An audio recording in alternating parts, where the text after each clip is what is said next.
bruxismo es una actividad muscular, es un comportamiento que se da en las personas donde aprietan los dientes cuando no hay ninguna función, cuando el paciente no está masticando, hablando o tragando. Las causas son multifactoriales, las causas van desde malos hábitos, principalmente el bruxismo de día, los malos hábitos que es apretar los dientes, comer chicle, morder lápices, son factores desencadenantes de un bruxismo. Y bueno, y hay otros factores como alguna enfermedad general que tenga el paciente, que puede tener artritis reumatoidea, puede tener fibromialgia, que también le va a generar dolores a nivel maxilofacial.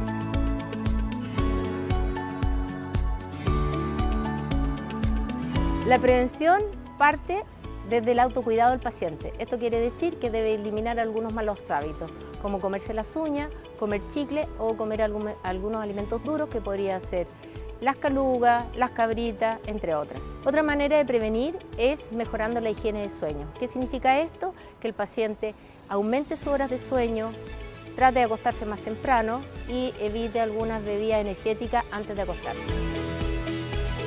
Y en Clínica Indisa, debido a que los trastornos temporomandibulares son multifactoriales, tenemos un equipo multidisciplinario para darle un tratamiento integral a nuestros pacientes.